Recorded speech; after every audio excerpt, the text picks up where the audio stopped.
Some people ruin their lives and never fully grasp how or why they did it. My wife, Francesca, is one of those people. Hi everyone, welcome back. Thanks for joining us today. We've got a brand new story to share with you. So let's begin. My name is Matthew, and if you've ever been blindsided by someone you trusted, this story might just hit home. I thought Francesca, my wife, was my biggest supporter. I was wrong. This is the story of how I caught my wife cheating on me with my boss. And the moment I saw it for myself, I knew nothing would ever be the same again. You know, I've always believed that hard work pays off. That if you put in the time, the effort, the sacrifice, eventually you'll see the rewards. I worked at Sterling Enterprises, one of the most prestigious firms in the industry.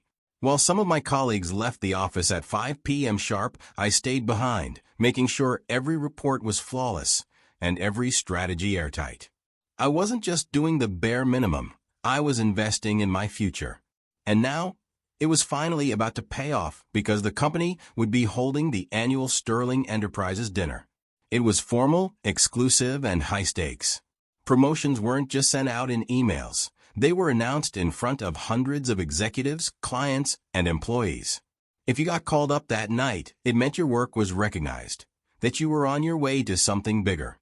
And I was one of the top contenders.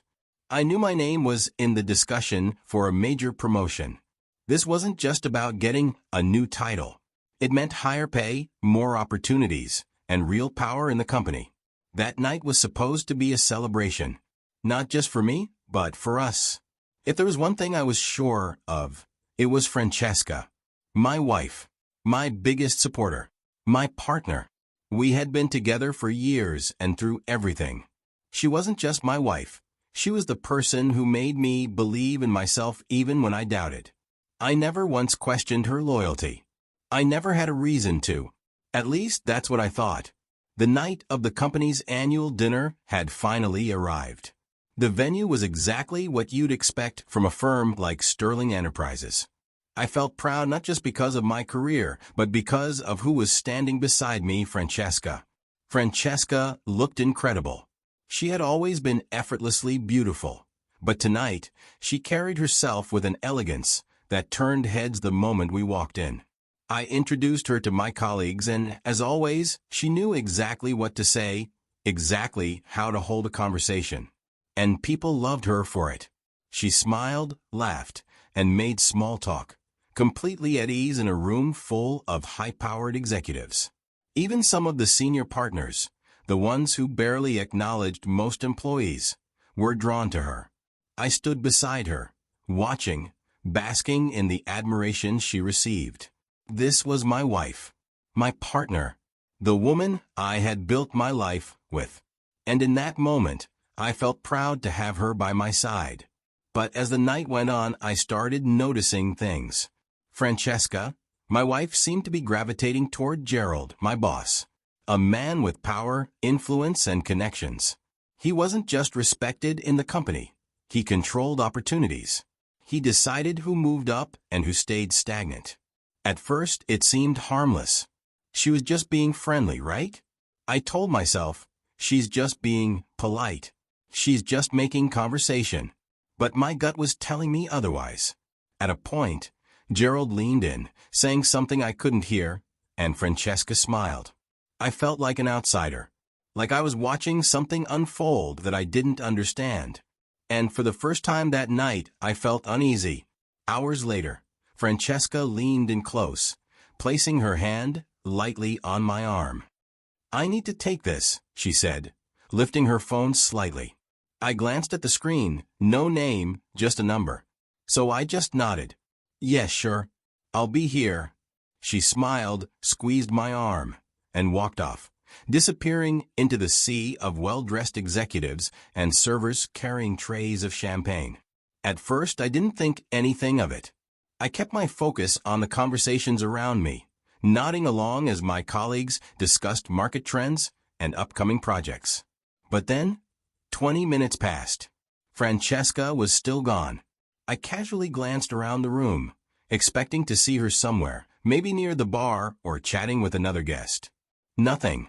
Another 5 minutes. I checked my phone. No messages from her. Maybe she stepped outside where it was quieter. Maybe the call was just taking longer than expected. I turned back to my conversation, trying to push away the slight unease creeping up my spine. But then another 5 minutes. Now it had been 30 minutes since she left.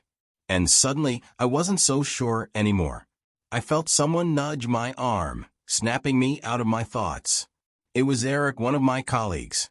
We weren't exactly close, but we had worked together enough times to have a decent rapport. He leaned in slightly, swirling the whiskey in his glass, and muttered just loud enough for me to hear. "You're a patient man, bro. If my wife was that close to my boss, I'd have questions." I let out a laugh. "What are you talking about?" I asked, keeping my voice casual. Eric took a slow sip of his drink and shrugged. "Come on, man. We all see it. She's been cozying up to Gerald all night." Laughing, touching his arm, giving him those looks. I didn't respond. I couldn't. I just smiled and told him my wife was being friendly.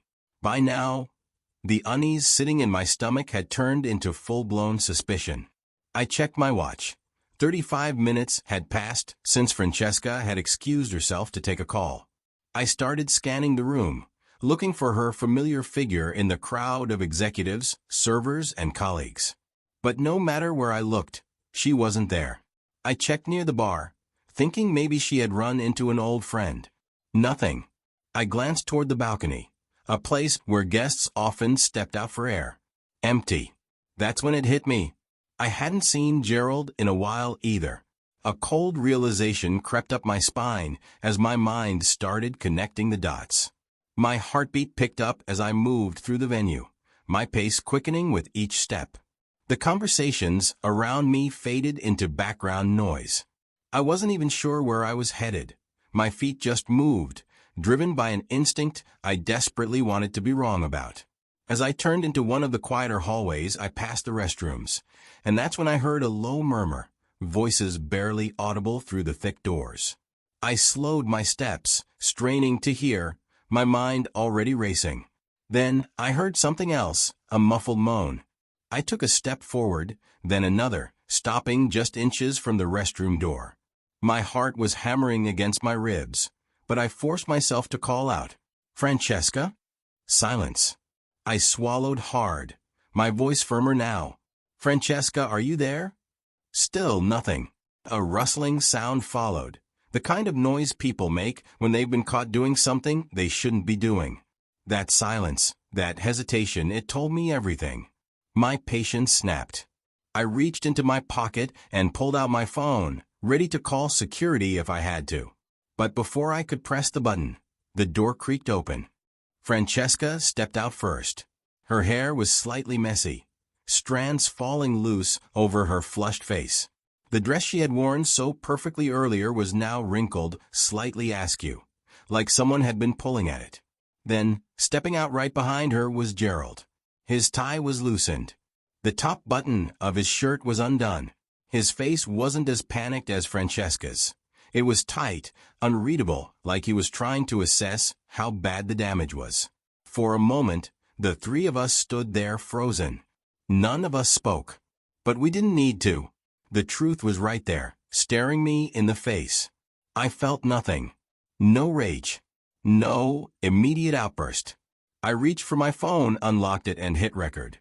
Today is the annual Sterling Enterprises dinner.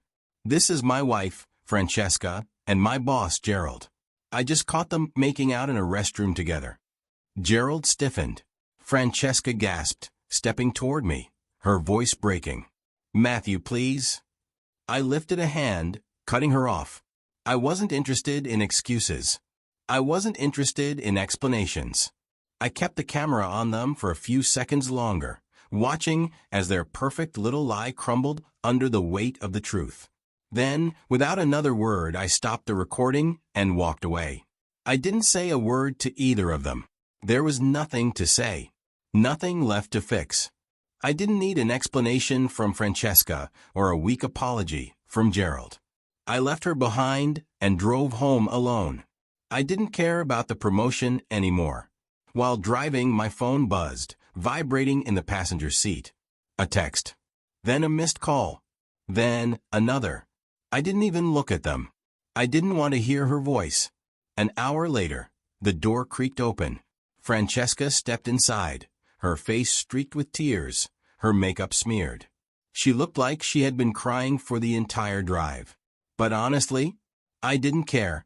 She didn't even say anything at first, just stood there, eyes searching for me, desperate for some kind of reassurance, some kind of excuse to fix things.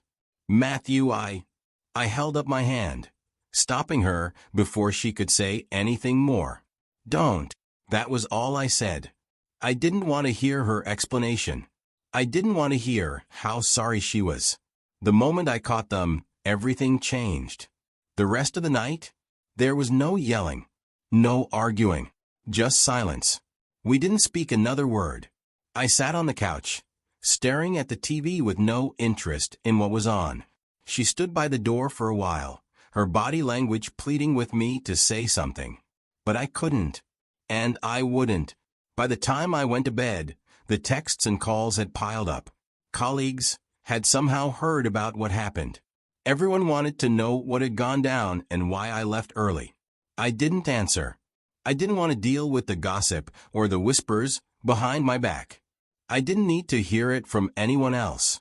I woke up feeling certain that I was done. I knew Francesca was somewhere in the house, probably sitting in silence, waiting for me to speak, hoping there was still something left to salvage. But there wasn't. I got out of bed and took my time making my way to the kitchen. I found Francesca sitting at the kitchen table, her hands wrapped tightly around a mug of coffee that had long gone cold. She looked up the second I stepped in, her eyes bloodshot and swollen from a night spent crying. Matthew, please? Her voice cracked as she spoke, desperate, pleading. I pulled out a chair and sat down across from her, my expression unreadable. I didn't speak right away and didn't offer any sign of sympathy. I wasn't here to comfort her. I was here to end this. Our marriage is already over. My voice was calm, firm, and absolute. There was no anger left, no need for raised voices or accusations. The damage had already been done. Francesca flinched, as if I had physically struck her. No, Matthew, please, it was a mistake. I messed up, I know I did, but we can get through this. I love you. I let out a short laugh, shaking my head. You love me? Was it just Gerald, or are there more? She didn't answer. She didn't even try. And that silence? That was all the confirmation I needed. I exhaled, pushing my chair back as I stood. Your stay in this house expires when the divorce is finalized, I said, my tone unwavering. After that, we're done. Tears spilled down her cheeks as she broke into uncontrollable sobs, her body shaking from the weight of what she had done. I turned and walked away, leaving her alone with the only thing she had left, the consequences of her own betrayal. News travels fast in corporate circles, but a scandal like this? It spreads like wildfire. It started as whispers, colleagues exchanging knowing glances. At first I ignored it. I had no interest in being part of the office gossip mill. By Monday morning, the higher-ups had gotten word of what went down at the company dinner. Gerald being caught sneaking around with an employee's wife wasn't just an embarrassing personal failure. It was a professional disaster. The company prided itself on integrity and leadership, and Gerald's actions didn't just cross the line. They obliterated it. An internal investigation was launched, and as they dug deeper, they found something that didn't surprise me at all. Gerald had a history of affairs within the company. Francesca wasn't the first. Turns out, he had used his position to pursue multiple women in the workplace, manipulating situations to his advantage. Some were consensual, others were blurred lines of coercion masked as mentorship. HR had turned a blind eye before, but now they had evidence, witnesses, and a scandal too big to ignore. By the end of the week, Gerald was placed on leave. A week later, he was fired. Just like that, his career, his entire reputation was destroyed. The powerful, untouchable boss who had once decided the future of others had his own future ripped away. And me? I didn't celebrate. I didn't gloat. I didn't even care. By the time Gerald's downfall was complete, I had already moved on. Francesca, on the other hand, she still didn't get it. Even after the dust settled, even after everything came crashing down, she still looked at me with those same desperate, confused eyes, as if she couldn't understand why it had all fallen apart. Some people ruin their lives and never fully grasp how or why they did it. She was one of them, and honestly, that wasn't my problem anymore.